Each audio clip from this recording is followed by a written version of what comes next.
All right, we're about to put a bow on week 6 in the NFL, but some fans already have their sights set on the draft. We got a handful of clubs sitting at 1-5. Shout out New England, Cleveland, Jacksonville, Carolina, a few more at 2-4. And our NFL draft expert, Ryan Wilson, dropping his top 50 big board for the 2025 draft. So where do some of the current Heisman contenders land? We have Cam Ward coming in at number 10, Shador Sanders at number 5, Ashton Genty, who is currently the Heisman frontrunner, coming in at number 7. Travis Hunter, even though he did get injured and Colorado lost to Kansas State, he is still coming in at number 1 on Ryan Wilson's draft board.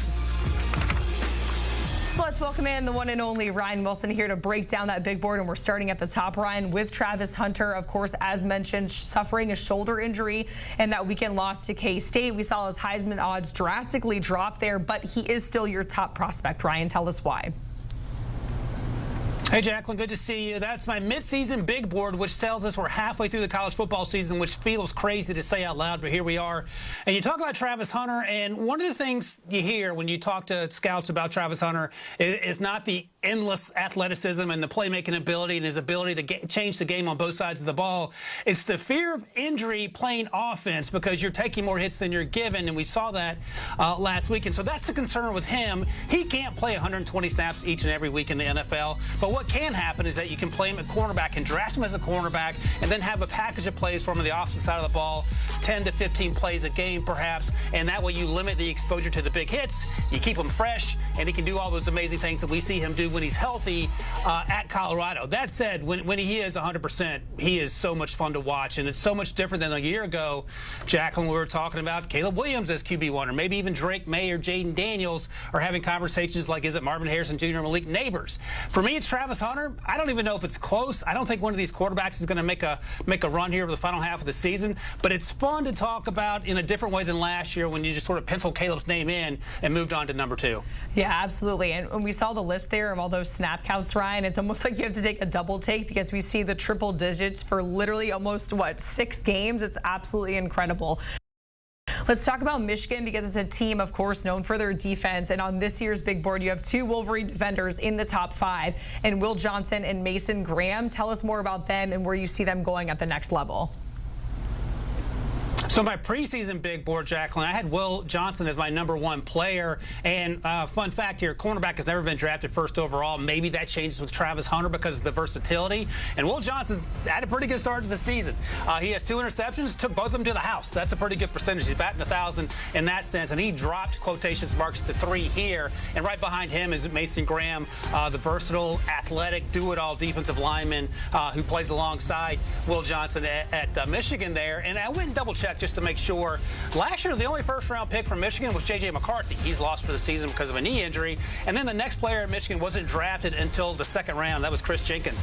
In my top 50 big board, I have those 2 names there, and then I have Colston Loveland, the tight end, also as a first-round talent, if you will, and Kenneth Grant, the other defensive lineman who lines up alongside Mason Graham, who has a really good chance to be a first-round pick as well. Ryan, let's get back to some of the quarterbacks because we're talking about Shador Sanders. Despite, Colorado losing to K-State, Shador is still your top quarterback prospect on the big board here.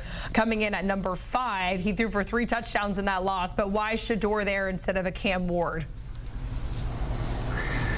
That's a great question. And look, they're so close, all of these quarterbacks at the top, Jacqueline. There's something that you can point to and love about a player in terms of the race for QB1 and something you want to see a little more of. And I'll start with Cam first. And here's the issue in the preseason in the summertime when you talk to scouts. It was, can Cam get through his progressions a little better, and can he play in structure? And by that I mean the same things we talked about a year ago with Caleb.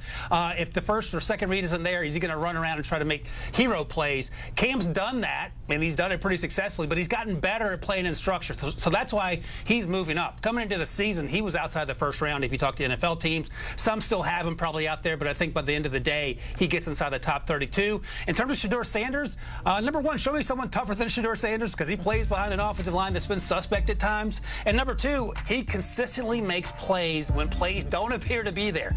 Like all these quarterbacks, he sometimes hangs onto the ball too long. He sometimes takes unnecessary hits, but he is a fantastic deep ball. We've seen him bring that team back time and time again over the last 2 years, and that translates to the next level. That's why he's my QB1. But if you told me 2 months from now that changes and someone else snuck up there, whether it was a Cam Ward or a Jalen Milroe, I'm all in on that because I think that makes it more exciting, but that's how tight this race is and how differently teams are thinking about these quarterbacks as we get through here to the second half of this college football season. Yeah, Ryan, whether it's the big board or whether it's the Heisman conversation, I feel like we've seen so many mix-ups, whether it's at the quarterback position or just players in general, of who's coming in towards the top. So I know we talked a little bit about Shador, a little bit about Cam, but overall there's 7 quarterbacks in this class that are all in the top 50 here, Ryan.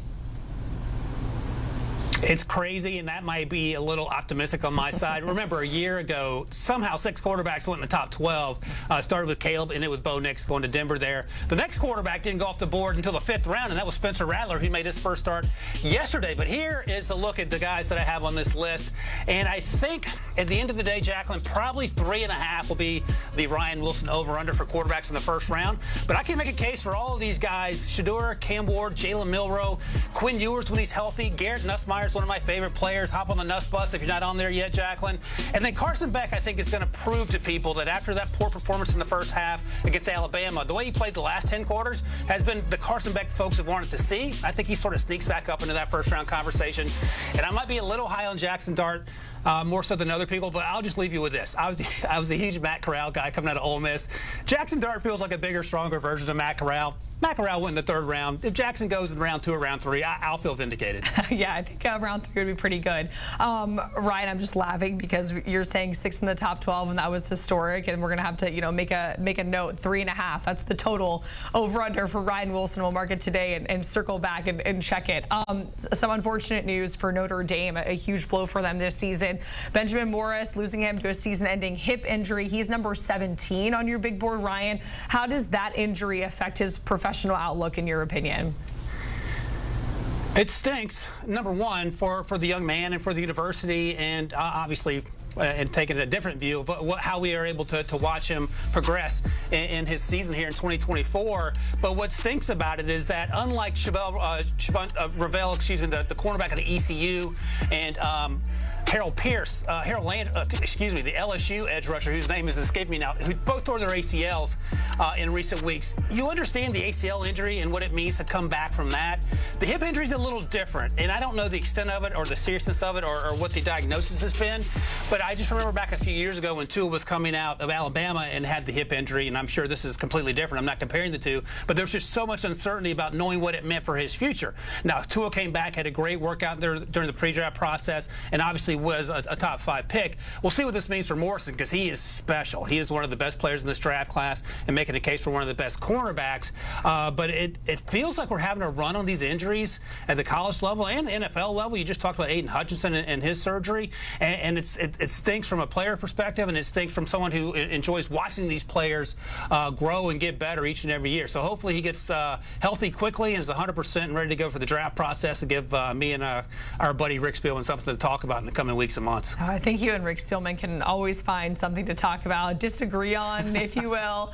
It's part of the shtick, right? Ryan Wilson, we certainly appreciate it. Speaking of Ryan and Rick, you can hear them on their podcast With the First Pick. You can download, follow, listen wherever you get your pods, or you can watch right now by scanning that QR code.